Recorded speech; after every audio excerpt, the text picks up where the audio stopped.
भगवते वासुदेवाय।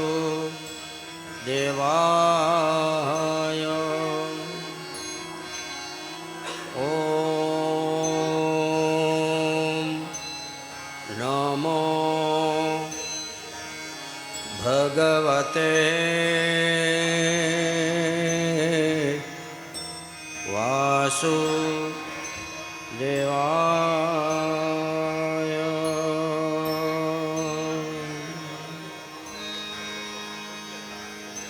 ॐ वक्रतुण्ड महाकाय सूर्यकोटिसमप्रभ निर्विघ्नं कुरु मे देव सर्वकार्येषु सर्वदा।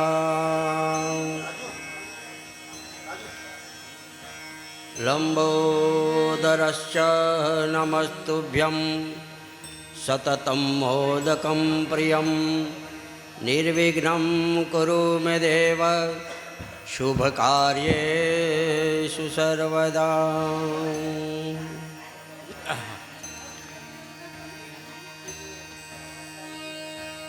वंशे विभूषितकरान् नवनीरदाभात्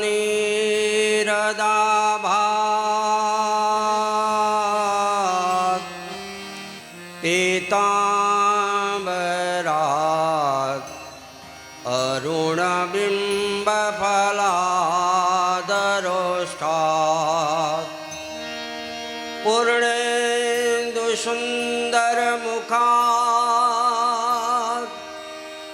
अरविन्दनेत्रात्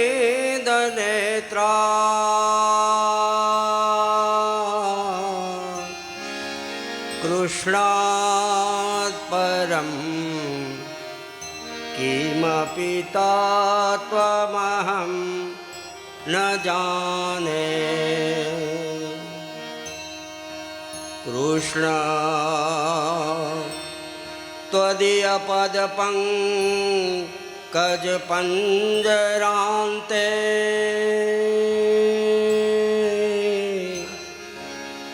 अद्यैव मे विशतु मानसराजहंसा।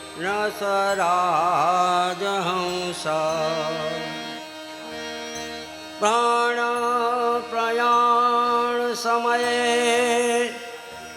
कफवातपित्ते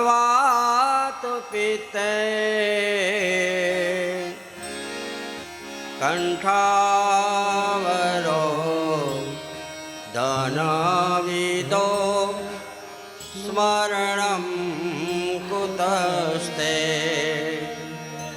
कण्ठावरोधनविदो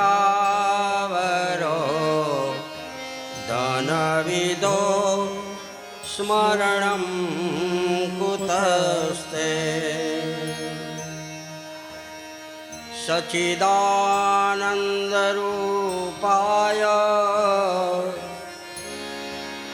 विश्वोत्पत्त्यादिहेतवे तापत्रयविनाशाय श्रीकृष्णाय वयं नुमः। वासनात् वासुदेवस्य वासितं भुवनत्रयं सर्वभूतनिवासोऽसि। थोडं शांती राखो। वासुदेव नमोस्तुते। नमोस्तुते व्यास विशाल बुद्धे फूलारविन्दायत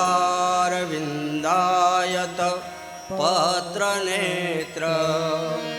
येन त्वया भारत तेन पूर्णा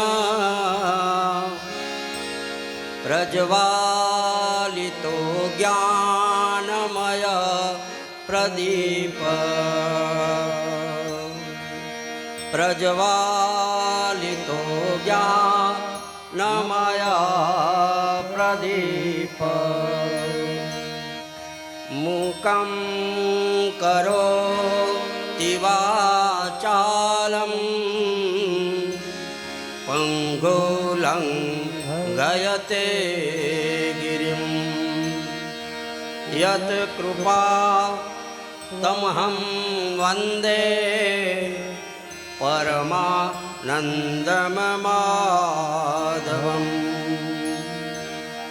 वसुदेवं सुतं देवं कंसचाणूरमर्दनम् देवकी परमानन्दं कृष्णं वन्दे जगद्गुरु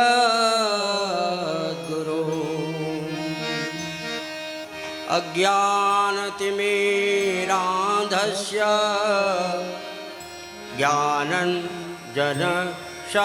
ज्ञानञ्जनशलाकया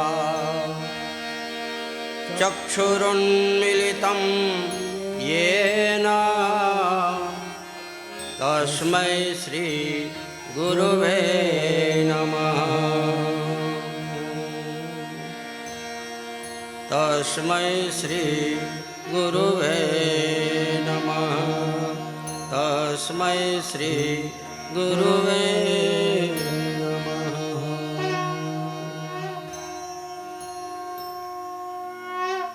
हरे कृष्ण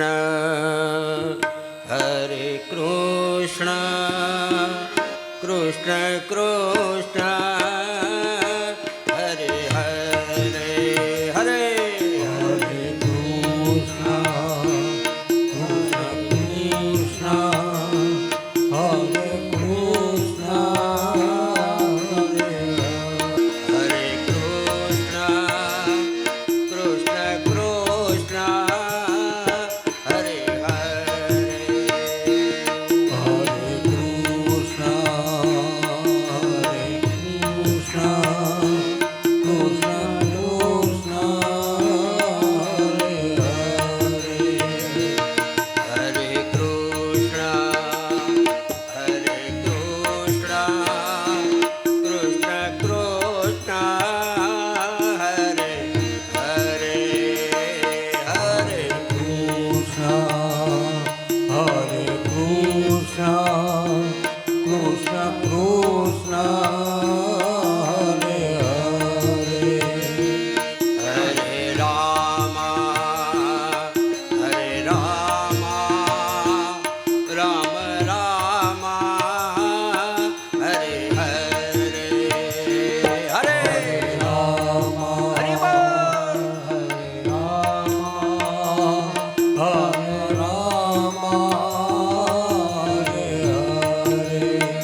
રાધે કૃષ્ણ રાધે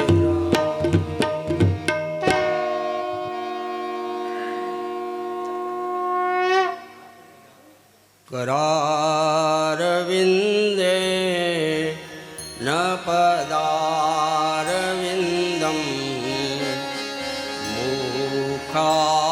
मुखारविन्दे विनिवेशयन्तं वटस्य पत्रस्य पुटे शयानं बालं मुकुन्दं मनसा स्मरामि बालं मुकुन्दं मनसा स्मरामि श्रीकृष्ण गोविन्द हरे मुरारी हे नाथ नारायण वासुदेवा जिह्वे पिबस्वा अमृत में तो देवा गोविंद दामोदर माधवेति गोविन्द दामोदर माधवेति श्रीकृष्ण गोविंद दामोदर माधवेति गोविन्द दामोदर माधवेति विकरे तु रामा किल गोप कन्या मुरारी पादा अर्पित चित वृत्ति श्रीकृष्ण गोविन्द हरे मुरारी हे नाथ नारायण वासुदेवा दध्यादिकमो वसाद भोज गोविंद दामोदर माधवेति गोविन्द दामोदर माधवेति गोविन्द दामोदर माधवेति हरि बोल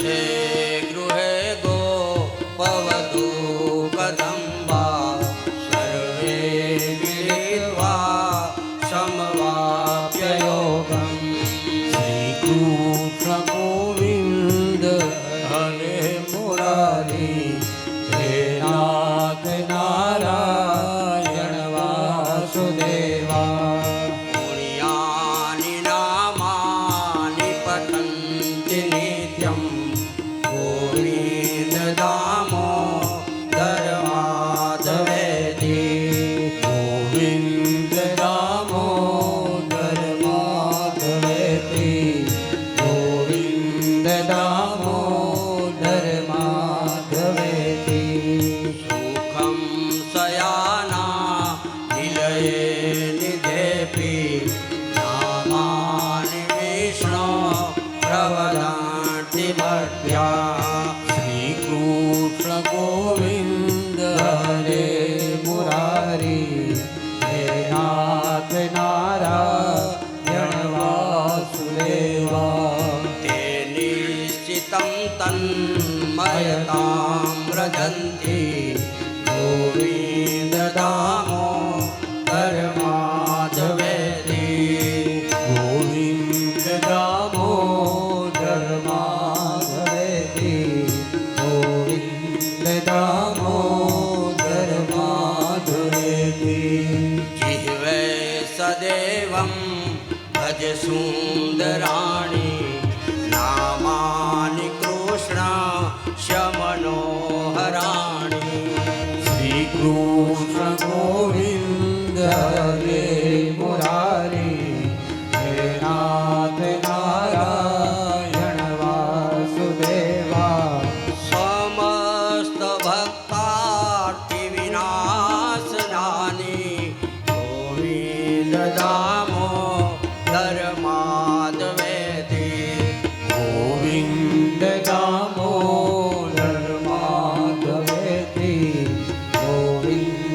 દામોદર માધવે હરિ બોલ.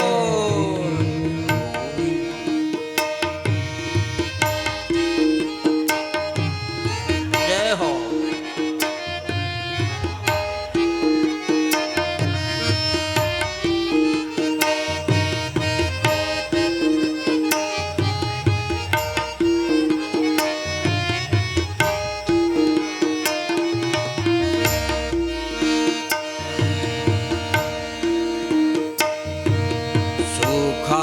સુખાવસાને ઇદમેવ સારમ દુઃખાવસાને ઇદમેવ જ્ઞેયમ.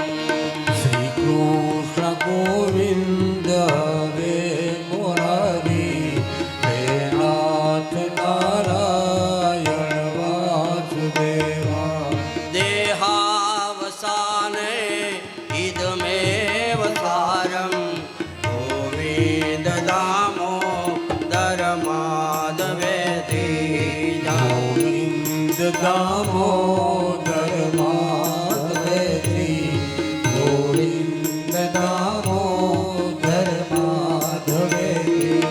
શ્રી કૃષ્ણ રાધા વર ગોકુલેશ ગોપાલ ગોવર્ધનનાથ વિષ્ણુ.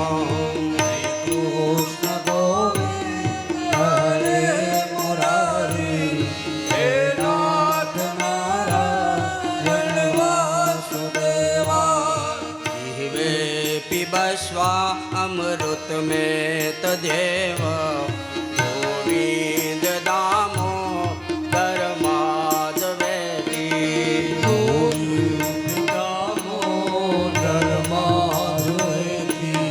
ગોવિંદ દામોદર માધવેતિ. શ્રી કૃષ્ણ ગોવિંદ હરે મુરારે હે નાથ નારાયણ વાસુદેવા. શ્રી કૃષ્ણ ગોવિંદ હરે મુરારી હે નાથ નારાયણ વાસુદેવા. હે નાથ નારાયણ વાસુદેવ. હે નાથ નારાયણ વાસુદેવ. હે નાથ નારાયણ વાસુદેવા. હે નાથ નારાયણ વાસુદેવા. હે નાથ નારાયણ વાસુદેવ. હે નાથ નારાયણ વાસુદેવ.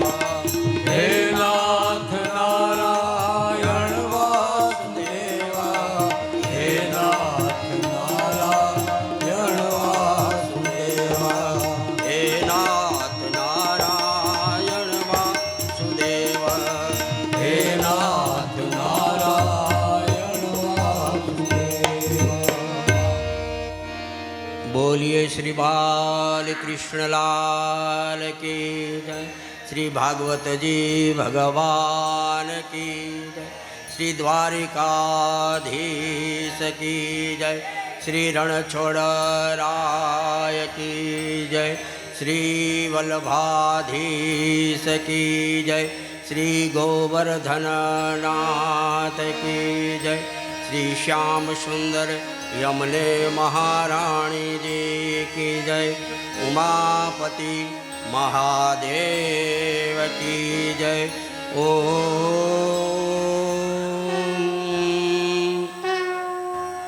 નમઃ પાર્વતી પતયે. હર હર મહાદેવ.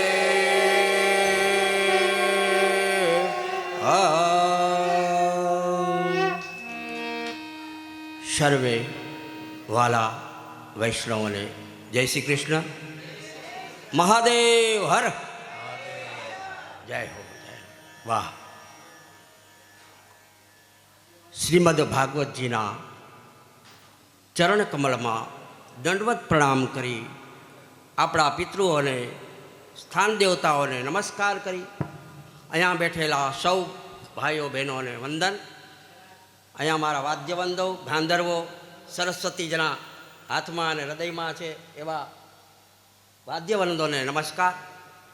માતા પિતા ગુરુના ચરણોમાં વંદન કરી અને આપણે ભાગવતજીના આજ પ્રથમ દિવસમાં પ્રવેશ કરીએ.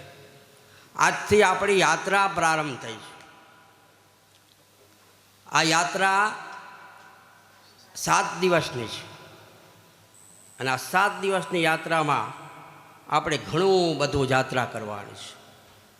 હા, ગોકુળ, મથુરા, જતીપુરા, દ્વારકા, માધાપુર બધી જગ્યાએ જવાનું છે. પણ અહીંયા બેઠા બેઠા હો, હા, બધે લઈ જશું આપણે અહીંયા. આજે સુંદર મજાનું આયોજન કર્યું છે ખેતિયા પરિવાર તરફથી. એવા અમારા પ્રકાશભાઈ, જીગરભાઈ તેમજ કુટુંબીજનોને ધન્યવાદ કે એમના પિતૃઓ એકદમ પ્રસન્ન છે. કારણ કે જન્મ જન્મના પુણ્યનો ઉદય થાય ત્યારે આપણે ત્યાં ભાગવતજી પધારે છે. જન્મો જન્મના, હા, જન્માંતર ભવેત પુણ્યમ ભાગવતી કથા. આપણા જન્મનો પુણ્યનો ઉદય થાય ત્યારે આપણે ઘેર ઠાકોરજી પધારે અને આપણે આશીર્વાદ આપે. તો આ ભાગવત કથા છે શું? આ ક્યાંથી આવી? આ કોણે રચના કરી? આ કોના મુખમાં ગયું? કોણે સાંભળ્યું? અને કોના પાપોના નાશ થયા? એ સર્વ આપણા જીવનનો સાર આ ભાગવત કથામાં છે. આપણું જીવન ચરિત્ર છે આ. તમારો કોઈ પ્રશ્ન હોય ને તો એનો જવાબ આ 7 દિવસમાં તમને મળી જશે. તેવી આ ભગવત કથાનું મહાત્મય પ્રથમ આવે છે. તો મહાત્મા એટલે શું? મહાત્મય એટલે કોઈ વસ્તુને આપણે જાણીએ નહીં ત્યાં સુધી આપણે એને પ્રેમ ન કરીએ. પ્રેમ ક્યારે થાય? કે જ્યારે જ્યારે જ્યારે એમ આગળ વધતા જાય ત્યારે પ્રેમ થાય. એમ ભાગવતજીમાં પ્રેમ રહેવો જરૂરી છે. કોઈ અજાણ્યો માણસ મળે તો આપણે તરત એને પ્રેમ ન કરી લઈએ. એનો મહિમા જાણીએ, કેવો છે, શું કરીએ છે, કાંઈ પીતો નથી, વ્યસન નથી કાંઈ, આ બધું જાણવું પડે. તો ભાગવતજીમાં મહાત્મયના 6 અધ્યાય છે. કેમ 7 નથી? આ 6 અધ્યાય શા માટે? તો કે આપણા બધેમાં 6 અવગુણ છે, 6 દોષ છે આપણા બધેના, મારા ને તમારા. આ 6 દોષમાંથી પહેલાં મુક્ત થવું જરૂરી છે. આ મુક્ત થાય દોષમાંથી તો આમાં પ્રવેશ મળે, નહીંતર અહીંયા પાર્ટીશન લાગી જાય. હા, તો 6 દોષ કયા છે? આપણી અંદર જ છે, બહાર કોઈ આપણા નથી. તો પેલો શત્રુ આપણો ક્રોધ છે. ક્રોધને જીતવો જરૂરી છે. કોઈ સિંહને જીતી લે કે મેં સિંહને માર્યો તો તું સુરવીર નથી. હા, તારા ક્રોધને મારી નાખ ને તો તું સુરવીર છું. તારો ક્રોધ હટાવી દે, પછી તારો લોભ હટાવી દે, લોભ નહીં કરવાનો. પછી તારી વાસના, કામ, ક્રોધ, મદ, લોભ, મોહ અને મત્સર, આ 6 આપણે જીવવા નથી દેતા. ઈર્ષા, અદેખાય, એમાં જ આપણે બધા બળી મરીએ. પણ જેણે ભાગવતજીનું શરણો લઈ લીધું એના 6 દોષ નિવૃત્ત થઈ જાય છે. 6 દોષ નાશ પામે છે. તો 6 અધ્યાયનો આપણે આજ મહાત્મય સાંભળીએ. તો આ ભાગવતજી છે એ કોઈ સામાન્ય પુસ્તક નથી. હા, આ કોઈ સામાન્ય પુસ્તક નથી. સામાન્ય પુસ્તક હોય તો આપણે એને માથા ઉપર લઈને ક્યાં ગયા, કોઈ દિવસ ઉપાડ્યો કે આ તો ગાંડો થઈ ગયો. પણ ભાગવતજી મસ્તક ઉપર રાખીએ છીએ. કારણ કે ઠાકોરજી જ્યારે પોતાના ધામમાં ગયા ત્યારે કહ્યું કે હું ક્યાંય જાતો નથી, મારું પૂર્ણ આનંદ સ્વરૂપ આ ભાગવતજીમાં પધરાવું છું. જે કોઈ આ ભાગવતનું પાન કરશે એના ઉપર મારી પૂર્ણ કૃપા રહેશે. આવું પ્રભુજીએ કીધું. અને ભગવાનના 2 સ્વરૂપ છે. એક મૂર્તિ સ્વરૂપ જે આપણે સામે પ્રત્યક્ષ જોઈ રહ્યા છીએ, એ મૂર્તિ, અને બીજું છે નામ સ્વરૂપ. નામ એટલે આ ભાગવતજી, આ ભાગવતજી નામ સ્વરૂપ છે. તો આની અંદર જ ઠાકોરજીનો વાસ છે. એટલે આપણે આ ભાગવતજીનું પુસ્તકનું પૂજન કરીએ, એને હાર ચડાવીએ, એને નૈવેદ્ય આપીએ, એને ભેટ આપીએ, કારણ કે સાક્ષાત એમાં આપણો લાલ બિરાજે. અને સુંદર મજાનું પહેલા દિવસે આપણે આજે પોથી યાત્રા, જેને શોભાયાત્રા કહેવામાં આવે, તો આ મસ્તક ઉપર લીધું એનું કારણ શું? તો એ પણ ભાગવતજીમાં બતાવેલું છે કે ભગવાન જ્યારે પ્રાગટ્ય થયું ભગવાનનું, ત્યારે ક્યાં થયું હતું? મથુરાની જેલમાં, બરોબર. હવે રાતના 12 વાગે ભગવાન પ્રગટ્યા, ત્યારે ઘોર અંધારું, શ્રાવણ માસ, ઝરમર ઝરમર ઝરમર મેહુલો વરસે, જેલને તાળા, વાસુદેવના પગમાં બેડીઓ, અને પ્રભુ બગડા. અને જો અહીંયા અવાજ થાય મથુરામાં રડવાનો કે કાંઈ, તો કંસ આવે અને બાળકને મારી નાખે. એટલે ભગવાને કહ્યું કે પિતાજી, હવે મને સુરક્ષિત જગ્યાએ મૂકી આવો. તો કે અત્યારે રાતના ક્યાં મૂકવા જાઉં? મારા પગમાં બેડીઓ છે, આ જેલમાં તાળા છે, બારે વરસાદ વરસે છે, તો હું કઈ રીતે ગોકુલમાં જાઉં? યમુના પૂર આવ્યા હશે, પાણી હશે. ત્યારે ઠાકોરજીએ શું કીધું ખબર છે? પિતાજી, આપ ચિંતા ન કરો. એક વખત આપ એક ટોપલામાં મૂકી અને તમારા મસ્તક ઉપર રાખશો ને, ત્યાં તો પગની બેડીઓ તૂટી જશે. ભગવાનને આપણે મસ્તક ઉપર રાખીએ તો આપણા ભવના બંધન એ તૂટી જાય છે. જેવા ઠાકોરજીને મસ્તક ઉપર રાખ્યા, પગની બેડીઓ તૂટી ગઈ, જેલના તાળા તૂટી ગયા. આ બધાય બંધનમાંથી આપણે પણ મુક્ત થાય ક્યારે? કે જ્યારે ભાગવતજીને મસ્તક ઉપર રાખીએ, એટલે આપણા બધાય બંધનો, બધાય 6 દોષ એ નિવૃત્ત થઈ જાય છે. એટલે આ ભાગવતજી જાણવું, ભાગવતજી સાંભળવું એ ખૂબ જ જરૂરી છે. એ આખું આપણું જીવન એ ચરિત્ર છે.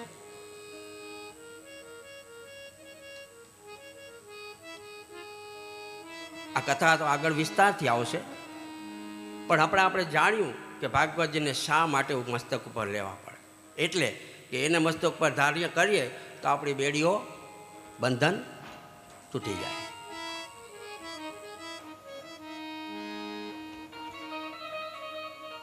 આપણે રસ્તામાં જતા હોઈએ અને કોઈ એક પિત્તળનો ટુકડો મળી જાય, ખાલી પિત્તળનો, તો આપણે એને તરત લઈ લઈએ.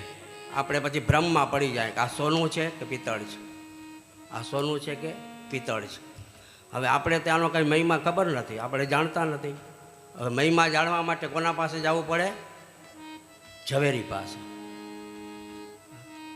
એમ ઝવેરી પાસે જવું પડે, એમ આપણે આનો મહિમા જાણવા માટે ભાગવતજી પાસે આવવું પડે. અને ઝવેરી પાસે એ ભાઈ ગયા પિત્તળનો ટુકડો લઈ. એટલે ઓલા સોની એમ કહી દે ઝવેરી કે આ પિત્તળનો છે, તો આપણે એના ઉપર શું આવી ગયો? વિશ્વાસ. એમ આના ઉપર વિશ્વાસ રાખો. આપણે આના ઉપર વિશ્વાસ નથી રાખતા ને, એટલે દુઃખી છે. એ સોની ઉપર આપણે વિશ્વાસ છે, કારણ કહી દીધું પિત્તળનો છે, એટલે આપણે તરત જ ફેંકી દઈએ, કારણ કે એના ઉપર વિશ્વાસ છે. પણ સોની એમ કહી દે કે આ પિત્તળ નથી, આ તો 24 કેરેટ સોનું છે. અત્યારે 24 ભેળસેળવાળું આવે છે, ભેળસેળવાળું મળતું નથી શુદ્ધ. એ એમ કહી દે કે આ સોનાનો ટુકડો છે, તો આપણે શું કરીએ? એક પાકીટ, બીજું પાકીટ, ત્રીજું પાકીટ, કબાટ ખોલીએ, તિજોરી અને ચોરખાનામાં એ રાખી દઈએ. આપણે રાખી દઈએ ને, ખબર પડી ગઈ આ સોનું છે. એમ ભાગવતજી 24 કેરેટ સોનું છે, આપણા હૃદયરૂપી કબાટમાં એને બંધ કરી દેજો.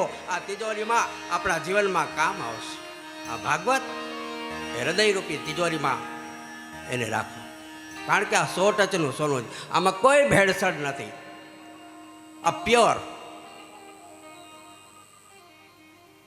અને આમાં સુખદેવજીએ ચાંચ મારી છે એટલે આ ફળ મીઠું છે. આને આપણે આંબો કીધો છે. એ અમૃત છે, એટલું મીઠું, સાકરથી પણ મીઠું. તો આવો મીઠું આંબો મધુર આપણે સાધારણ આપૂસની કેરી લઈ આવીએ, વલસાડની લાવીએ, હે, તો એની અંદર શું નીકળે? ગોતલા નીકળે, છોતલા નીકળે, આ બધું નાખી દેવું પડે. પણ આ તો સીડલેસ, આમાં કોઈ ગોતલાય નહીં, કોઈ છોતલા નહીં, આખો આ ખાવા જેવો છે આંબો. હે, અને આ આખો અહીંયાનો સાધારણ આંબો નથી. હા, એ અખંડ ભુવનમાંથી ઉતરો. હા, અને આપણે આ અમૃત મળ્યું છે. અને જે કોઈ અમૃત પીએ એના ભવના બંધન તૂટી જન્મો જન્મના પાપોનો નાશ થાય. એના પિતૃઓ એ સદગતિ પામી અને વૈકુંઠ લોકમાં જાય છે. એટલે કીધું આંબો અખંડ એ ભુવન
અખંડ ભુવનમાંથી આંબો આજે મિત્રો.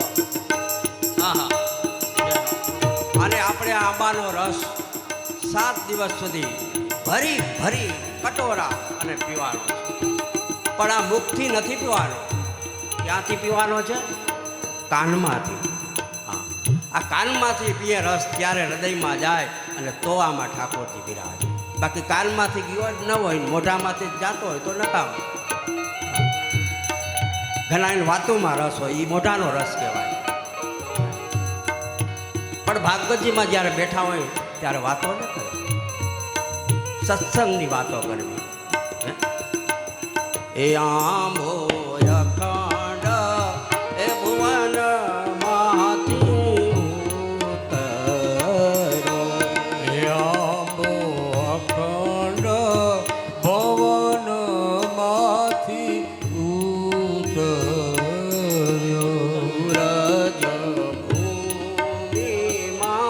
આંબાનો વાસ સખી રે આંબો રોપ્યો. આંબો અખંડ ભવનમાંથી ઉતર્યો. તો આવો ભાગવત રૂપીનો આંબો જે આપણે પ્રાપ્ત થયો ને, એ તો ભાગ્યશાળી હોય એને જ આ પ્રાપ્ત થાય. જેના તેના હાથમાં ન આવે. આ પ્રભુજીએ નક્કી કર્યું હોય કે આને જ મારે અર્પણ કરવું છે, ત્યાં જ જાય. અને જેના સાંભળવાના ભાગ્ય હોય એ જ આને સાંભળી શકે. આ આપણા વાતની નથી, આ આપણા હાથની વાત નથી. હું કરીશ ને હું આવવાનો હતો, હું નહોતો આવવાનો ને, પણ તમને ખેંચી આવે છે મારો ઠાકોરજી. હું કરું એ જ અજ્ઞાનતા શકટનો ભાર જેમ શ્વાન તાણે. ગાડા નીચે કૂતરું હાઈલું જતું ને એમ થાય આખું ગાડું મારાથી હાલે છે. ના, હરિ કરે સો કોઈ, માનવ જાણે હું કરું, કરતળ દૂજો કોઈ, આદેરા અધવચર એ મારા હરિ કરે સો કોઈ. હમણાં જ બનાવ વિનોતો મારે ડાકોરજીમાં ભાગવત કથા હતી ને, એક ભાઈ 2 દિવસની ટિકિટ કઢાવીને આવ્યા હતા કે મારે આવું જ નહોતું, પણ એમ થયું હાલો ને 2 દિવસ જઈ આવું. હા, તો આવ્યા 2 દિવસ, એણે કથા સાંભળી. પછી 3જી દિવસે મેં કીધું હવે તમે કાલે તો જવાના છો ને? તો કે ના, હવે મેં ટિકિટ કેન્સલ કરાવી નાખી. હવે 8 દિવસ હું આ કથા સાંભળવાનો છું, કારણ કે મને આમાં ખૂબ આનંદ આવ્યો. જે આનંદ આવે ને એ અહીંયાથી ખસે નહીં. અને ઘણાના એમ આવવાની ઈચ્છા ન થાય, ટિકિટે કેન્સલ કરાવી નાખી હોય, હે, અને તોય એને આવવાનું પ્રયાણ થાય ને પાછી ટિકિટ કઢાવી લે અને અહીંયા આવે તો સમજી લેવું કે પ્રભુની આપણા ઉપર ખૂબ જ કૃપા છે. પણ ઈચ્છા જ ન હોય ને તો એ આવો ને, અહીંયા આવો ને તો એ સાંભળવા ન મળે. હા હા, ઈચ્છા જ ન હોય તો હા, બહેનું એવું એક વેવાઈને કંકોત્રી લખી કે આવી જાજો. વેવાય કે મારે તો ધંધો દુકાન કેમ બંધ રહી, કેમ આવું, જવું જોઈએ, વેવાય છે.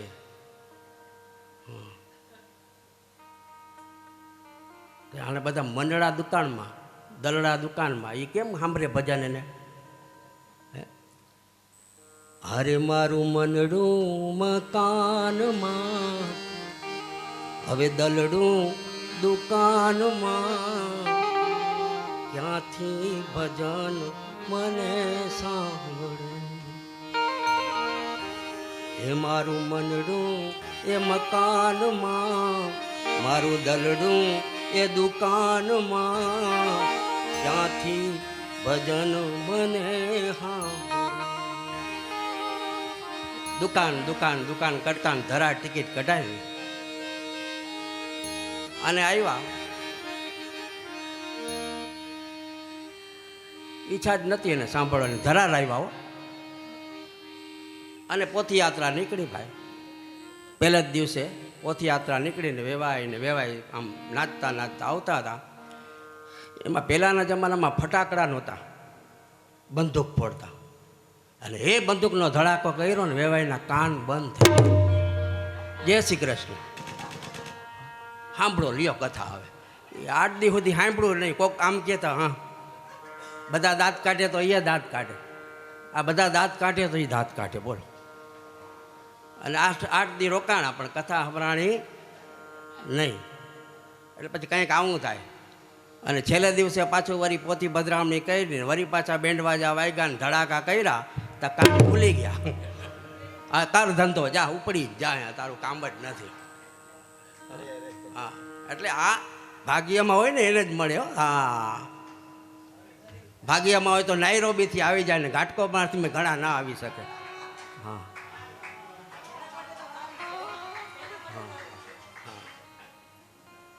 આ તો ભાગ્યની વાત છે. એટલે આપણે બધાને ભાગ્ય, મારા ને તમારા, હું અહીંયા ભાગ્યશાળો છું કે ખેતિયા પરિવારની કથા વાંચવા માટે મને ભગવાને નક્કી કર્યું. તો ધન્ય છે આપ સૌને કે અહીંયા પધારી અને ભગવાન ઠાકોરજીની લીલાના આપણે દર્શન કરશું, ખૂબ આનંદ કરશું, ખૂબ ઉત્સવ ઉજવશું. પ્રથમ દિવસે આપણે મહાત્મય સાંભળીએ કે આવા ભાગવતજી છે એના 2 રૂપ છે, એક અર્ચા સ્વરૂપ અને એક નામ સ્વરૂપ. જેનું આપણે પૂજન કરીએ, અર્ચા કરીએ, એ મૂર્તિ જેને સ્નાન કરાવીએ એ આપણું મૂર્તિ સ્વરૂપ. પણ ભાગવતજીને આપણે ક્યારે સ્નાન ન કરાવીએ, કારણ કે એ નામ સ્વરૂપ છે. નામ કોઈ દી ધોવાય નહીં, એ નામ સ્વરૂપ છે. શરીર કદાચ મેલું થઈ જાય તો શરીરને તમે ધોઈ નાખશો પણ તમારા નામને નહીં ભૂલી શકો. એ નામ તમે જેવું છપાશે ને એવું જ રહેશે કે આ તો હાવ આવો જ છે, તો નામના તમારી. હા, તો નામ સ્વરૂપ ઉજળું હોવું જોઈએ. તો આ નામ સ્વરૂપ ભાગવતજી છે. અને એ ભાગવતજીનો રસ કોણે પીધો? તો પરીક્ષિત. અને પાયો કોણે? સુખદેવજી.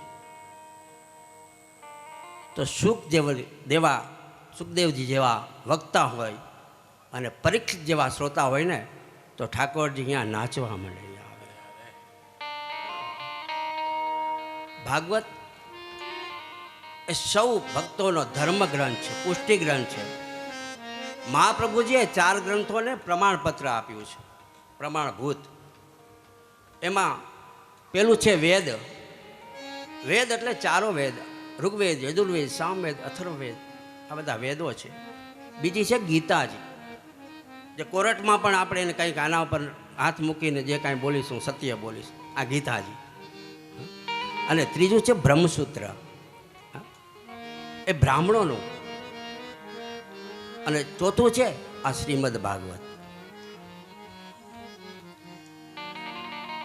આ ભાગવતજીમાં તમારે 18 પુરાણ અલગ અલગ વાંચવાની જરૂર નથી. આ 18 પુરાણોનો રસ આ આંબામાં ભર્યો છે. એટલે આપણે 18 પુરાણની કથા 7 દિવસ સાંભળવાની છે. આમાં 18,000 શ્લોક છે અને 335 અધ્યાય છે. 12 સ્કંદ છે. એમાં 10મો સ્કંદ એ ભગવાનનું હૃદય છે કે જેની અંદર ગોકુળમાં ભગવાને લીલા કરીને એ હૃદય છે. અને લીલા, હાસ્ય, આનંદ એ બધું હૃદયમાં જ થાય. અને આપણું ગોકુળ અહીં હૃદયમાં છે. અને આ ગોકુળમાં જ્યારે આનંદ થાય ને ત્યારે બેડો પાર થઈ જાય. હૃદય છે એ ગોકુળ છે, અને આ શરીર છે ને એ આપણું મથુરા છે. મથુરામાં તો કંઈક ઉત્પાદન થતા હોય, આ શરીરમાં તો કંસ રહેતા જ હોય. હા, પણ આપણે એના સામું ધ્યાન ન રાખવું, આપણે હૃદય સામું ધ્યાન રાખવું. ગોકુળ અહીંયા છે ને, આમાં મારો કાન આમાં બિરાજે છે.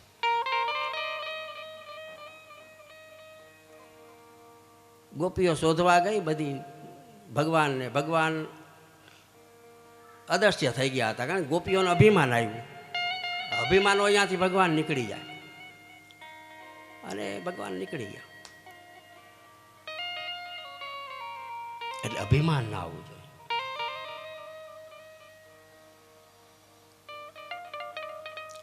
અભિમાન ભગવાન પેલા બધાના ઉતારે છે. એટલે મદ કીધું છે. કામ, ક્રોધ, મદ, લોભ, માયા અને મત્સર.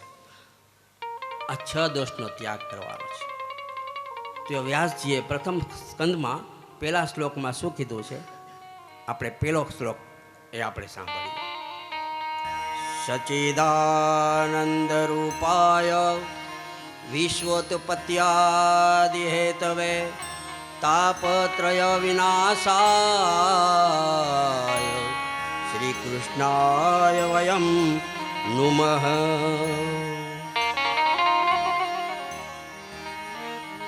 સચ્ચિદાનંદ રૂપાય વિશ્વોત્પત્યાદિ હેતવે તાપત્રય વિનાશાય શ્રી કૃષ્ણાય વયમ નુમઃ. અહીંયા આપણે નમઃ નથી બોલતા, શું બોલીએ છીએ? નુમઃ. આનું એક કારણ છે. ઘણા અજાણીના હોય, અજ્ઞાની હોય, એને એમ લાગે કે આ મારા મંત્ર ખોટો બોલે છે, આ નુમઃ કેમ બોલ્યા? અમે તો બધામાં નમઃ બોલીએ છીએ. નુમઃ એટલે આપણા બધાય વતી અમે બધાય આપને પ્રણામ કરીએ, જેટલા બેઠા એટલા બધાય. નુમઃ એટલે બહુવચન અને નમઃ એટલે હું એકલો તમને નમું છું. નુમઃ એટલે બહુવચન. અહીંયા જેટલા છે એટલા બધાય તમારા ચરણોમાં વંદન કરીએ છીએ.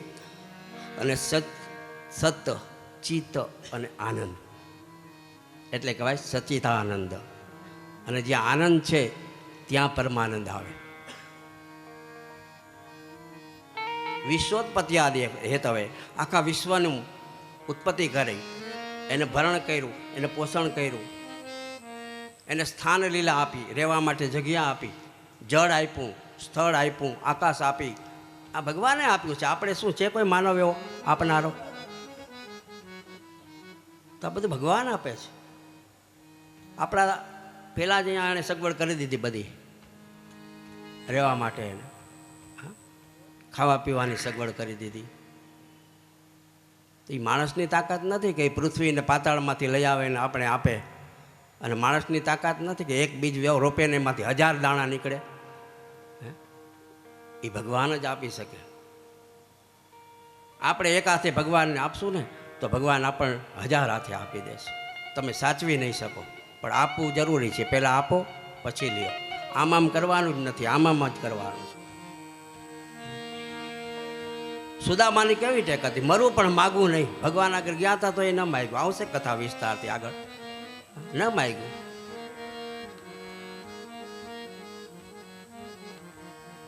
જો ભગવાન પાસે માંગીએ નહીં ને તો એ ઘણું બધું આપે, અને માંગીએ તો જે માંગો એ જ આપે, અને એટલું જ માંગે. પણ માંગતાય આપણને આવડતું નથી. ઘણાને માંગતાય ન આવડે. કેમ માગવું એ ખબર ન પડે. ભગવાન પાસે શું માગવું, શા માટે માગવું, કેવી રીતે માગવું, બધા એના મત અલગ અલગ હોય ને. કુંતાએ શું માગ્યું? મને દુઃખ આપજો, મને દુઃખ આપજો, ડગલે ને ડગલે દુઃખ આપજો. આપણે દુઃખ માગીએ? મને સુખ દેજો, મને દીકરો દેજો, મને લાડી દેજો, મને ગાડી દેજો, મને મોટર દેજો, મને બંગલા દેજો. બીજું આવડું કે? પણ સુદામાએ કાંઈ ન માગ્યું. ધોતી પણ તૂટેલી હતી, ધોતિયું, પગમાં પગરખાય નહોતા. અને ભાઈબંધને મળવા ગયો ને કીધું કે માગ, કાંઈ જોઈએ છે? કાંઈ નથી. તો આપણી કૃપા છે, બસ જલસો છે, આનંદ છે. જો દુઃખમાં પણ ખાવા ધાન નથી તોય માગતો નથી. માગ્યું નહીં. ભગવાને સોનાનો મેલ આપી દીધો, કંચનનો મકાન બનાવી દીધું. બોલો, આ વગર માગે સોનાનો મેલ આપી દીધો. એટલું જ નહીં, પણ એ મેલની અંદર ગાર્ડન, બગીચા, ધાન્ય, ફળ, ફૂલ, આ બધું એને રેડી તૈયાર કરી દીધું ભગવાન. એમ આપણે પણ ભગવાનની પાછળ પડીએ ને તો એ આપણી પાછળ પડી જાય. આપણે રોજ કોઈ મંદિરે દર્શન જાતા હોય ને, રોજ જાતા હોય ને, પછી એક દિવસ ન જાય ને તો ભગવાન આપણી રાહ જોઈ કે આજે કેમ આવ્યો નથી, મારે એના દર્શન કરવા છે. ભગવાન એમ કે મારે એના દર્શન કરવા છે. તો આપણે પણ એટલી જ તાલાવેલી હોવી જોઈએ કે આપણે રોજ પ્રભુના દર્શન કરવા. સવારના ઉઠી હાથના દર્શન કરવા. કરાગ્રે વસ્તે લક્ષ્મી, કર મૂલે સરસ્વતી, કર મધ્યે ગોવિંદમ, પ્રભાતે કર દર્શન.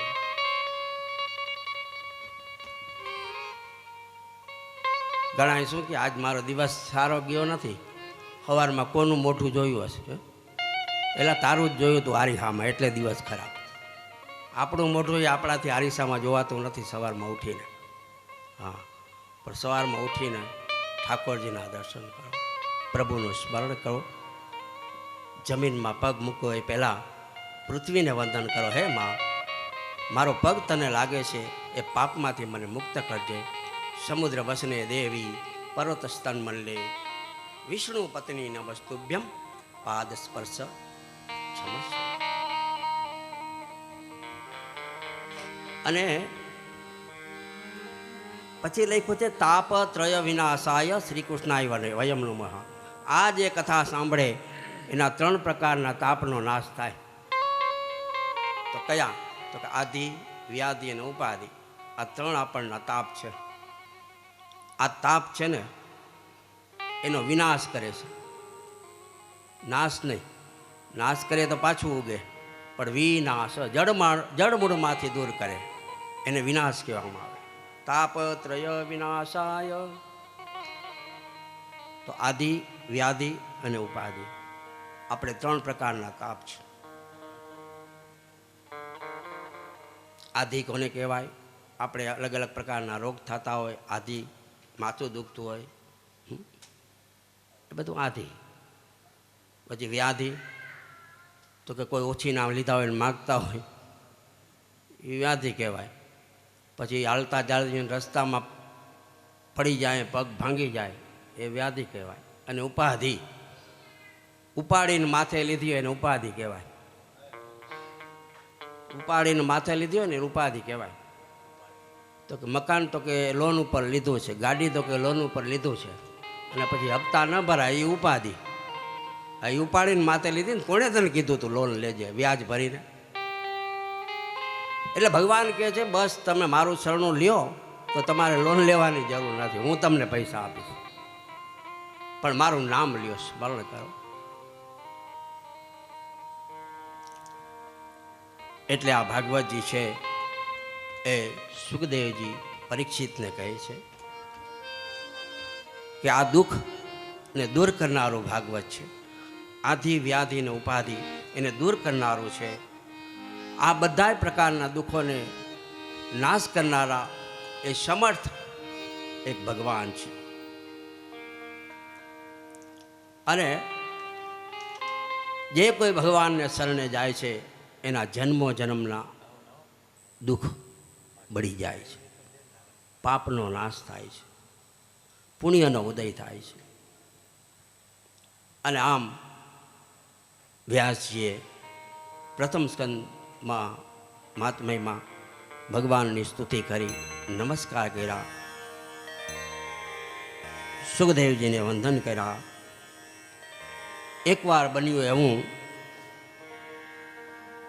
કે નારદજી નારાયણ નારાયણ નારાયણ કરતા કૈલાસમાં આવ્યા. જ્યાં કૈલાસમાં આવ્યા તો મહાદેવજી તો તપમાં ગયા હતા, દેવી પાર્વતી હતા. એટલે કહે નારદજી પધારો પધારો, આજ તો મારા આંગણા પાવન કર્યા. નારદજીની વંદન કર્યા પાર્વતીએ.